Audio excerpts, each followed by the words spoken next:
Welcome, everybody. I am Coach Fernando here from Tiempo Soccer Academy.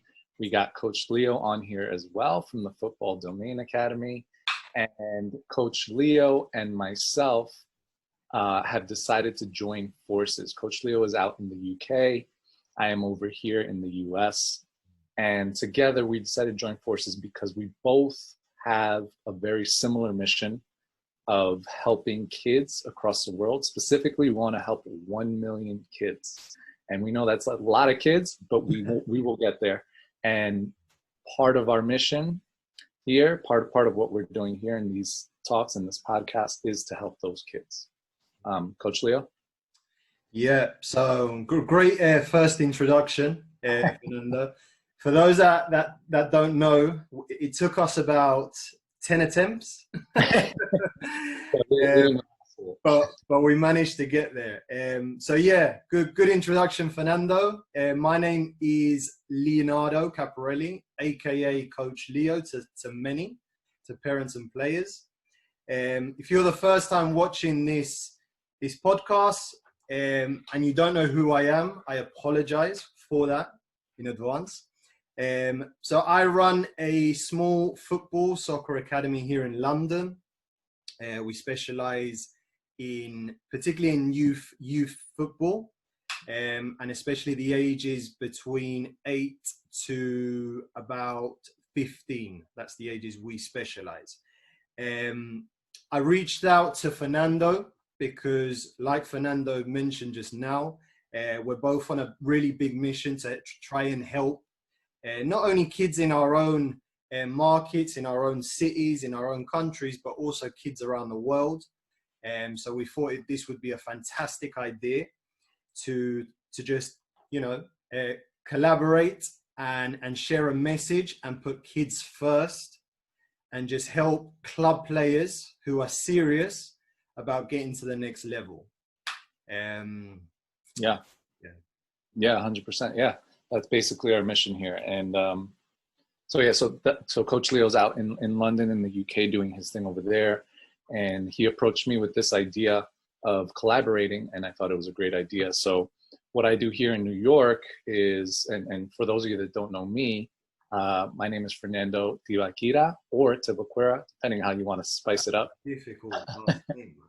I know. I like the spice, Coach Leo, I know. Has to be Coach Fernando for the viewer. I know. So that's what my kids and my parents normally call me, Coach Fernando. So yeah. I go by Coach Fernando, and I run Tiempo Soccer Academy here in New York. And what we really try to do here with my academy, it's a training academy, and so we work with individual players one-on-one and also in small groups right now. I do have a larger vision one day of running more of a team academy and a competitive type of academy, but right now our main focus is one-on-ones and small groups, a lot of technical training, helping kids reach the next level in their game, both on the field and off the field. And we really focus on the pre-teen to early teen ages, about 11 to 15, really helping those kids grow, those club players reach the next level. So that's what we do here at Tiempo Soccer. And today, I think our first focus is going to be talking about returning to play, right, Coach Leo? Correct. Yeah.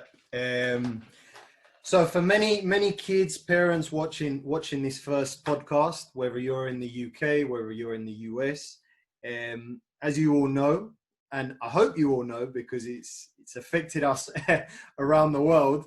Oh yeah. If you didn't know there was a lockdown or a pandemic, I don't know where you've been. So we are gradually getting through. Well, I'll begin with here in the UK. So for any parent, player that is interested in knowing a bit about what's going on here in the UK. So we're now getting to the last phase of our lockdown, which the lockdown lasted from March till about now. So we got the last bits of things opening is towards the end of the month. So it's been about a 5-month lockdown. Now, in terms of club players, which this is the purpose behind the podcast, is to reach that club player. to be that resource for that club player. Now, we have gradually started getting back onto the field. We actually got back onto the field last month, June the 4th to be precise. And it all started with small groups. So under government guidelines, club teams couldn't train more than five players plus a coach, so 6 in total. So as a coach, it's been a really big learning curve. And for players, it's been an interesting experience because we usually train in bigger size groups.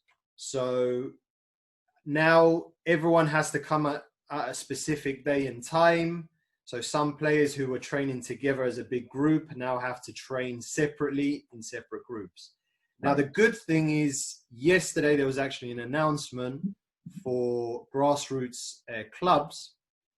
And from tomorrow, we are now allowed back to our normal type of training.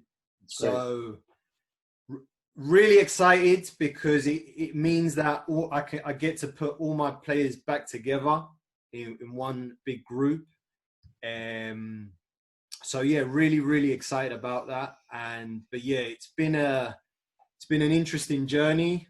From the moment lockdown was announced until now, there's been a lot of stress, not only as a coach, but obviously for kids as well. Yeah. The kids have had to adapt to a new reality. Parents have had to manage being the parent, the teacher, sometimes even the coach in some cases. Yeah, I was about to say, from the coach at home trying to train the kids, get outside. Exactly. Yeah. So yeah, it's been an eventful one. So we're slowly coming out of it now, and by no means is it the end. I'm sure there's going to be some more coming. There's talk of that second wave. Right.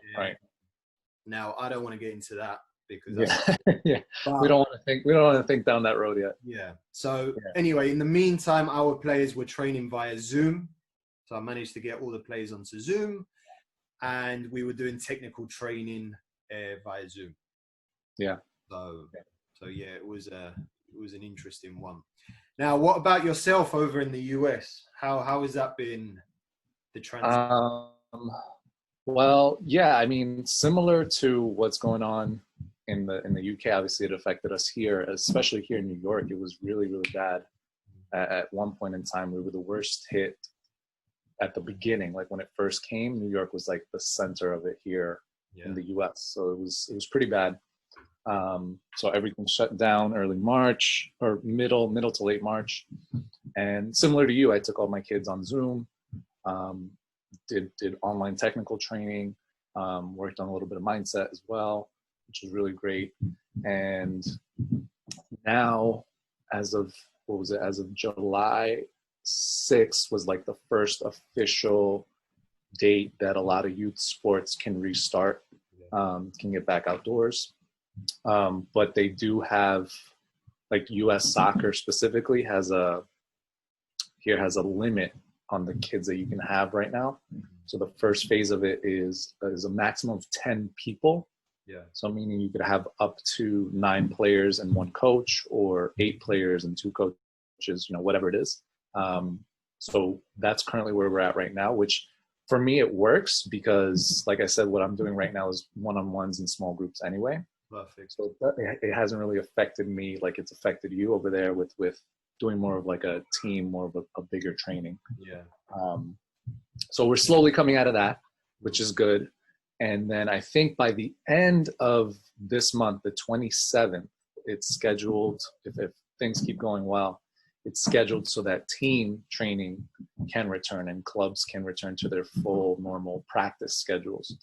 And then I think somewhere down the line in August, I'm not sure the exact date, that's when team competitions can begin again. Mm-hmm. So it's a slow moving process, but at least we're now able to be on the fields, in one-on-ones or small groups. So I'm thankful that I've been doing that, and I've been doing that for the past little bit now. So it's been good. But like you said, there's talks about a second wave and all this stuff. So hopefully that stuff doesn't happen, because then that just means we go right back to where we were. But that's sort of how we've been going. So it's a slow transition. Recently started getting back on the field, and by the end of this month, clubs should be able to return to team practices. So that's where we're sort of at. That's awesome. When does your season start in the US? Normally, like club season. Yeah. So typically for the club player, and I'm glad you mentioned that. So I want to remind the audience, we're specifically what we're talking about. We're always trying to hit club players. Yeah.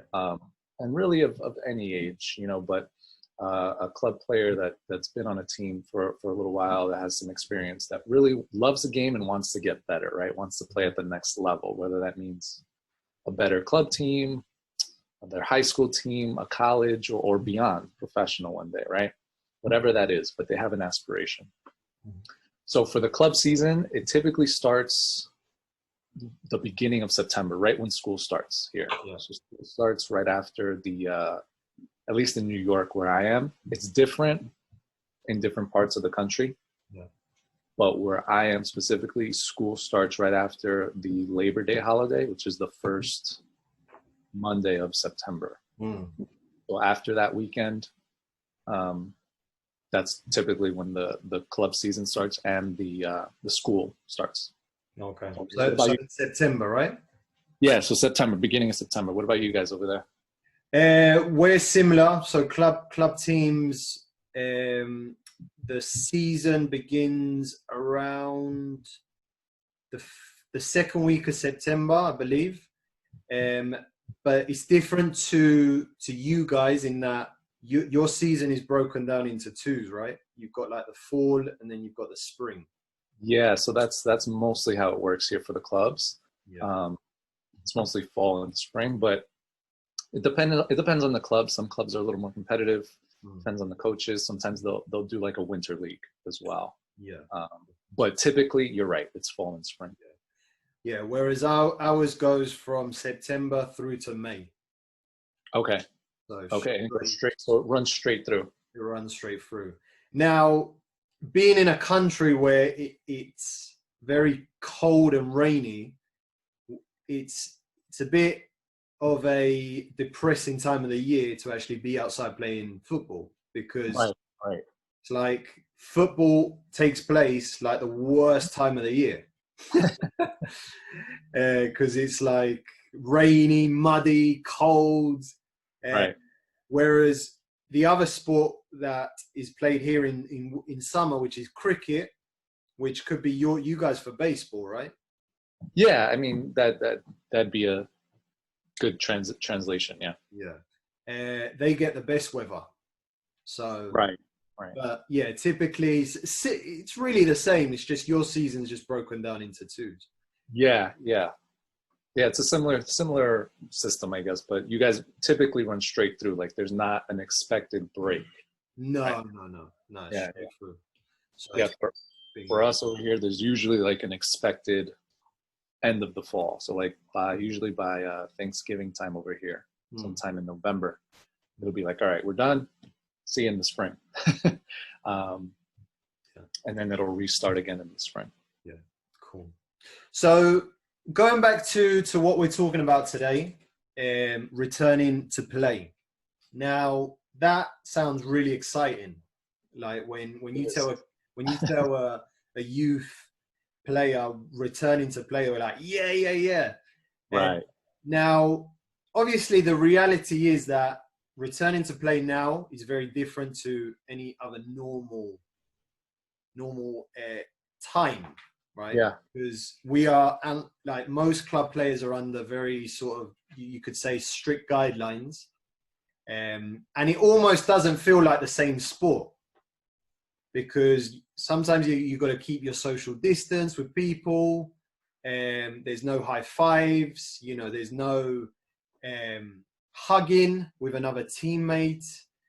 You have to arrive to sessions. I don't know about you guys, but you have to arrive to sessions in, wearing a face covering. Yeah. For a lot of kids, it could be quite a shock seeing everyone in a mask. Yeah. If I were the age of my players and I was seeing everyone in masks, I'd be like, "Whoa, what is going on?" Right. So yeah, it's a completely different reality to normal. Now, what are some things that you've noticed with your players now that you guys are returning back onto the field? Yeah. So I think my players have adapted pretty well, mostly. Same thing here though. You have to come. I make sure my players come in a mask. They leave the field in a mask. But it is getting them used to, like, hey, when we get water, like, you have to stay over here. You have to stay over here. And it's just like reminding them, because sometimes they'll just get up and want to go talk to each other, right? Because they're like, what? This is practice. Like, we talk during breaks. But it's like, you can talk, but you got to keep your social distance. Don't forget that. So I think for kids, it's kind of like a weird thing. And you just have to remind them because they're not used to this, right? They're not used to keeping their distance from their friends. Like you said, they're used to high-fiving, hugging, talking really close, whatever. So in that aspect, it's been a little difficult at times. But for the most part, I think the kids sort of, they like know what's going on, maybe not to a certain extent, but I think they get it. So they've been like, they've listened to me about it, and they've listened to their parents about it. So it hasn't been like a struggle. It's just a reminder type of thing. Like, hey guys, remember, keep your distance. Hey guys, stay over here, stay over there, blah, blah, blah. So I think it's just being able to remind them constantly. I mean, what have you found with you guys over there? I mean, I know it's a little different for your players, because your players are typically used to a big group, right? Yeah. Now it's very similar. Like, you have to keep remind them to keep their distance. It's just natural, right? When you see your teammates, you just want to go up to them. Right. So yeah, I mean, because our situation sort of easing a little bit. So, for example, government announced at the beginning there was a 2-meter distance.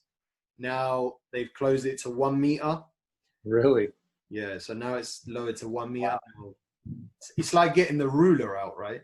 Yeah, I don't know what that's about. Everyone bring a ruler. I didn't know they did that. Wow.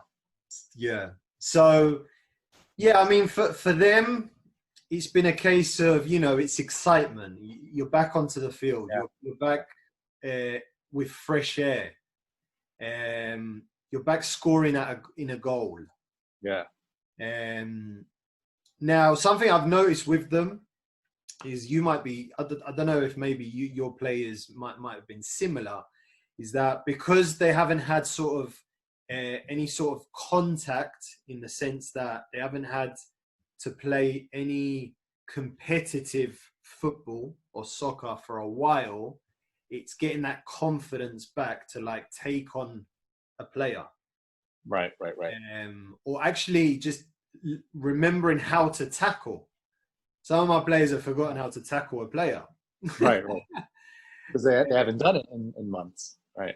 Exactly. They haven't done it in months. So, it's the way I see it, and I think the way like a parent and a player has to see it, it's everything's starting again. Like, you're resetting everything from zero. Yeah, for sure. It's a new world, basically. Exactly. It's a completely new world. Everything's starting again. So in terms of for players, I think it's just getting those habits back, getting that confidence, playing with their teammates again. Right. Taking a player on, scoring a goal, just getting that confidence back up. So, like, a couple of weeks ago, we started to introduce now, like, slight contact. So small scrimmages, you guys call it. That's good. Some kids were like, "Oh, do I get too close, or do?" What do I do? Because obviously these kids, they go to school and they're consistently being told by teachers, right? Don't get too close. Yeah. Sit there. You know, so they just become programmed. So I think it's just getting that confidence to get back onto the field, confidence dribbling, passing, shooting, get back to basics, basically. Yeah. So yeah, I mean, it's been interesting. It's been interesting, and I don't know. I mean, if you what would a Fernando at 10 years old be like, do you think? I don't know. Because that's a good question. Because I feel like I would have wanted to just been out there to go back to just playing, right? Like just be like normal and just play without thinking about all this other stuff that I need to do with distancing and whatnot. Like I don't want to think about that. I just want to play. Yeah, exactly. And I'm sure that's what a lot of the kids are experiencing, especially. I know there's some of my kids that like they were doing the Zoom training and the technical work and stuff like that, but that like you do that stuff, the technical stuff, so that when you go back to your team training, you can implement it, right? And so I think what a lot of my players are seeing is like, all right, we're doing all this, but then there's no like playing games. There's no end product, right? Right.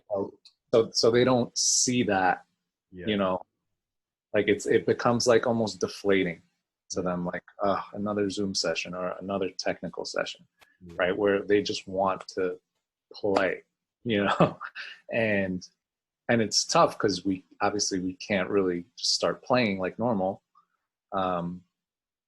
So I think it could get frustrating for a player. Wanting to just go back and play and still seeing these just like technical sessions over and over and over without seeing the benefit of playing in a game. So I think that's the problem. And kids they're just like, they get tired of it or they'll get frustrated because they want to get back to a game, Yeah. 100%. Yeah. So, I mean, what is another, I guess, have you found any other struggles with the kids returning back or something? Because I know there's some kids that honestly they haven't been doing a lot either. There's some kids that maybe haven't done anything during this time period or very little, right? Yeah. So I think one of the big concerns too is kids getting back into a soccer shape again, a game shape, right? Getting back to the conditioning part of the game. And I think that's going to be a little tricky as we get back to ramping up to games and competitions. Yeah. I don't know. That's something that I think will be kind of like a little issue for kids as they come back. Yeah, 100%. Like I remember our first session back on June the 4th. Well, no, our first 2 sessions back. My players were done after like 10 minutes. Like we started the warm up and they were already out of breath. Right. So it's, I mean, the thing is, I think all kids nowadays, whether you're a club player, whether you're a rec player, whatever level you're playing at, I think society in general, we've become very, what's the word? Very,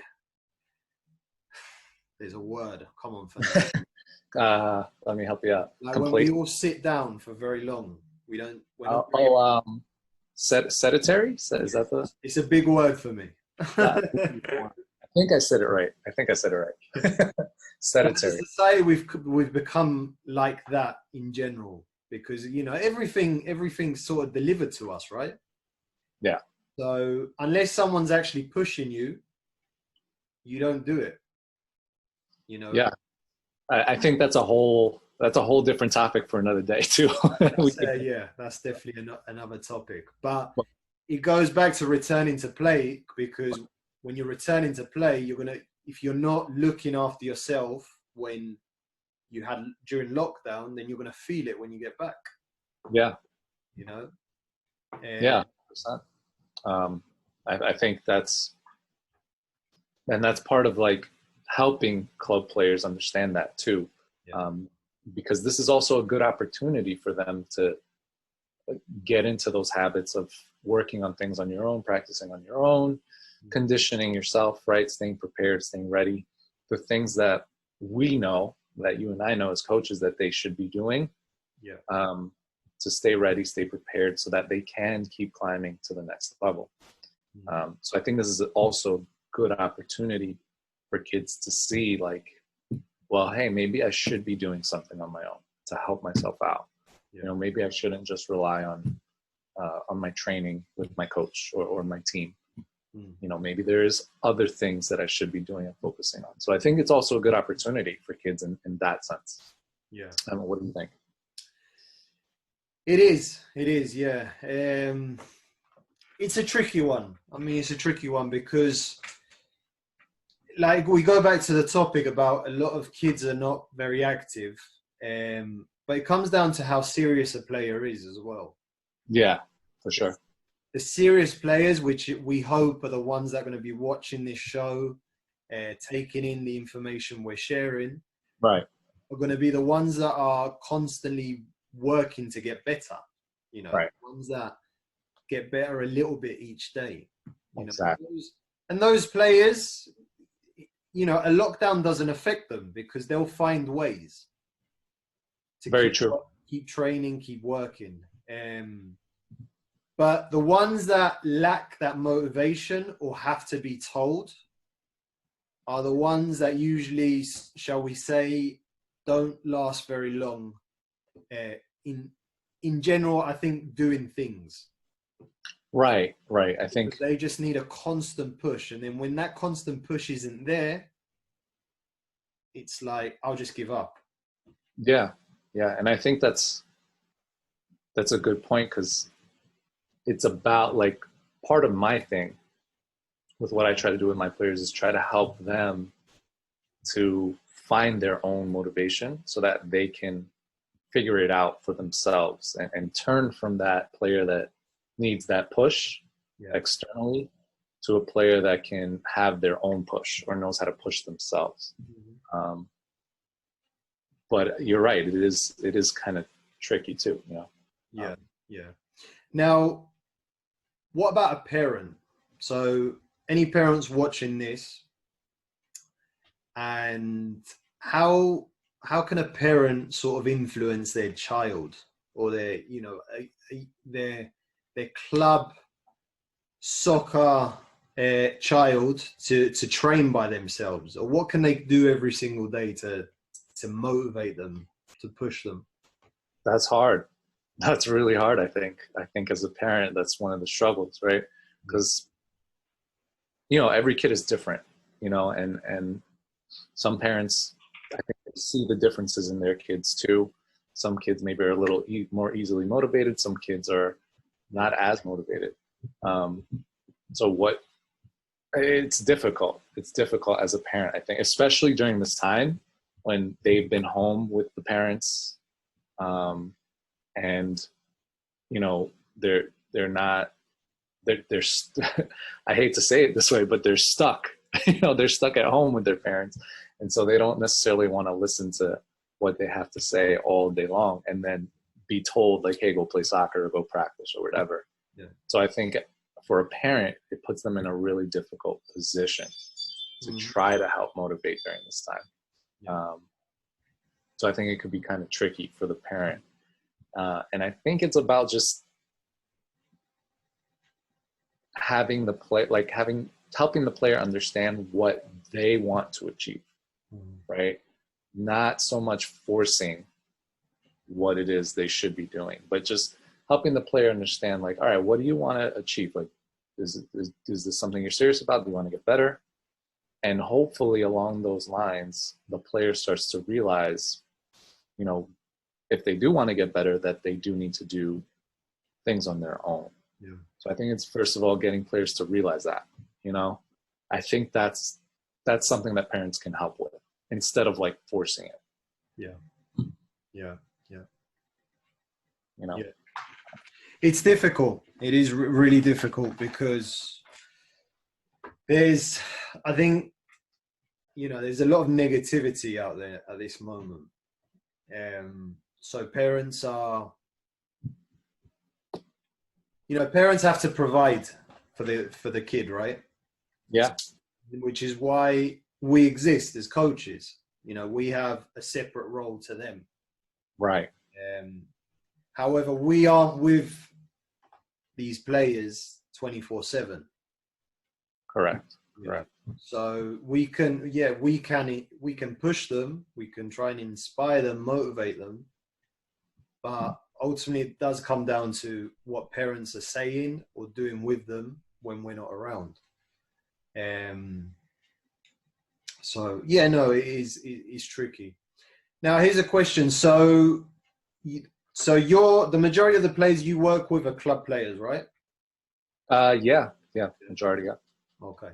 Have they been doing Zoom with their teams?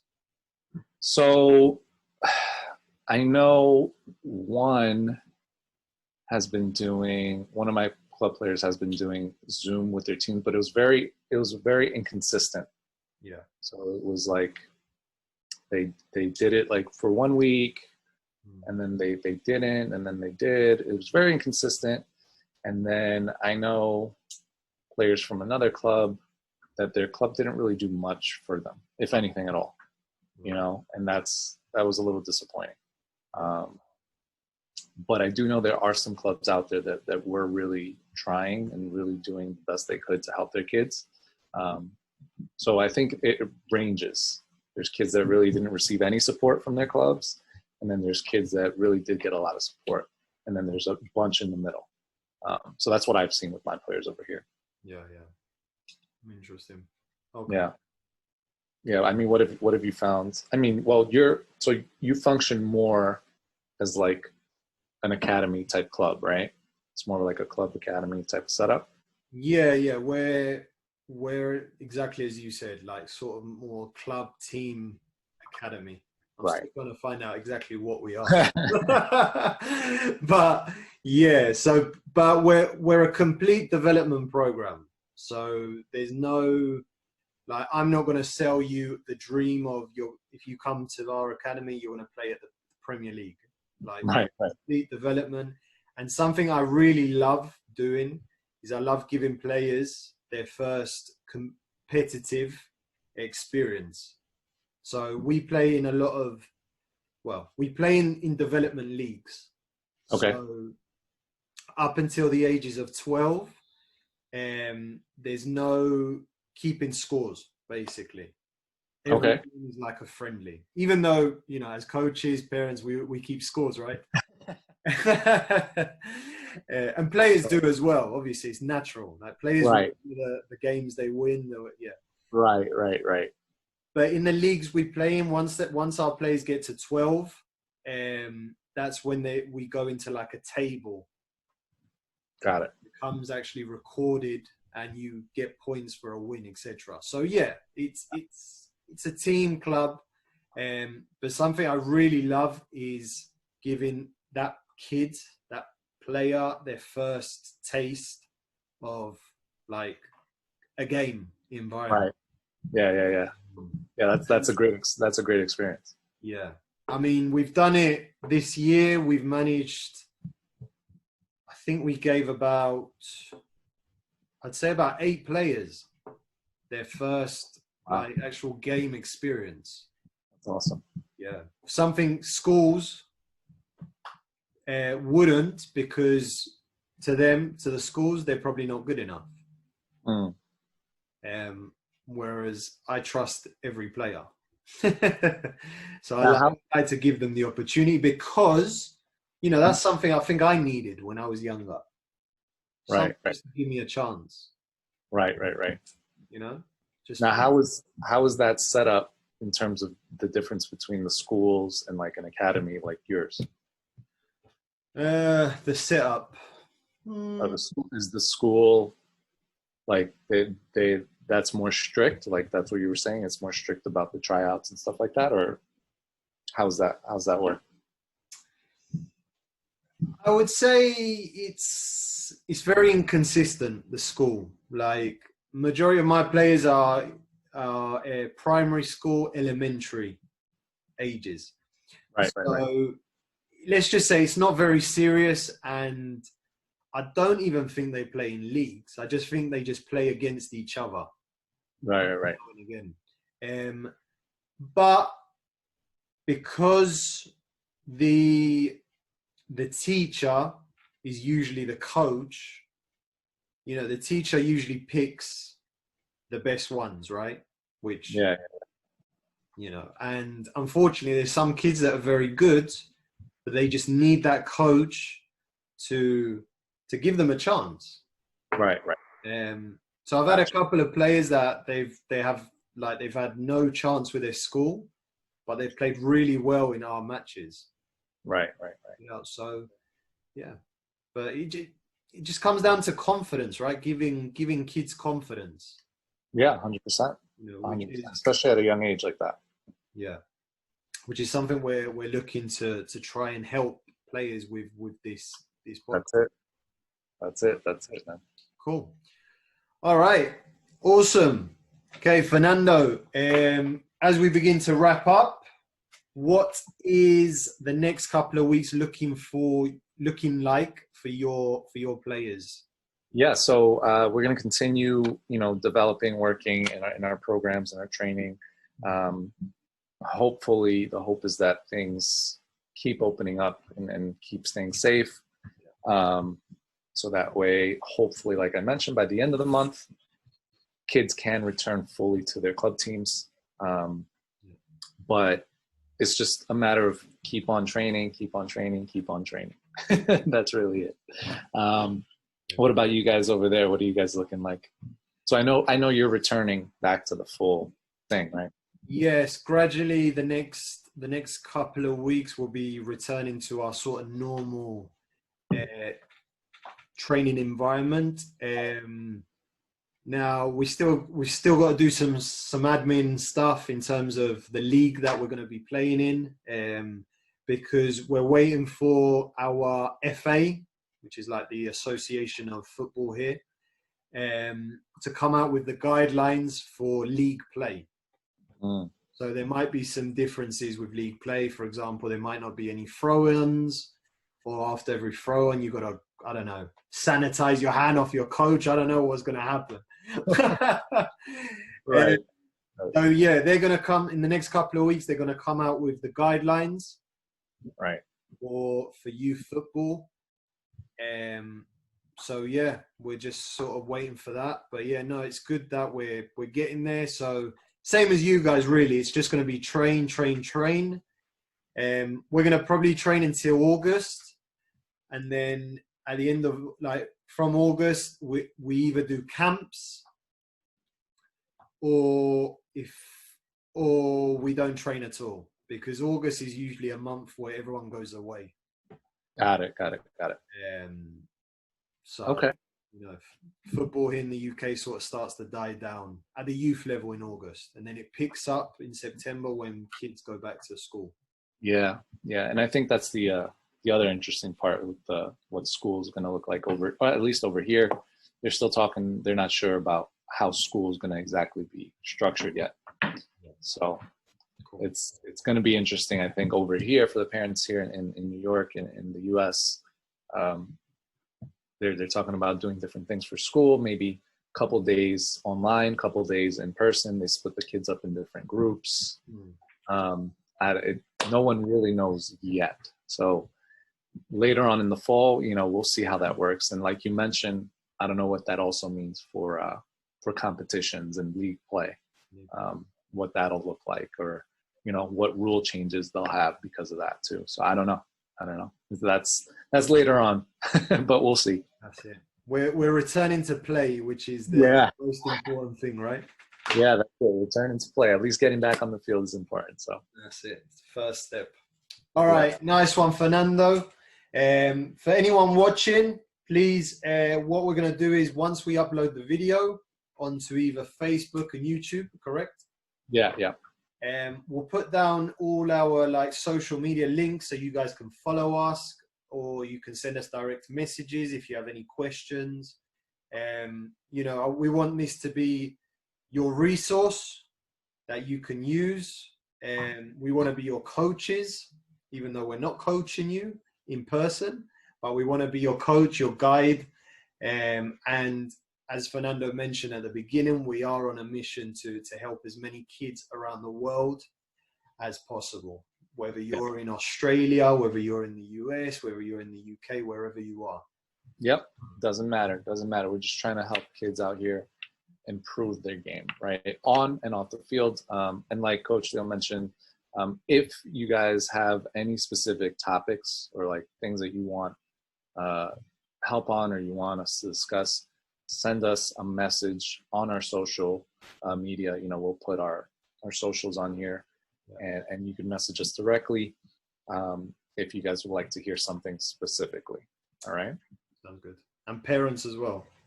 And of course, kids. Yeah, that's a good point, because we can't. Parents and players. Yes, yes. For any parents and players. So any club players or any parents of club players. There we go. Like it. All right. Well done, Fernando. Good stuff. And I'll see you next week. Yes, sir. We'll do it again. All right. Have a good weekend. You too, brother.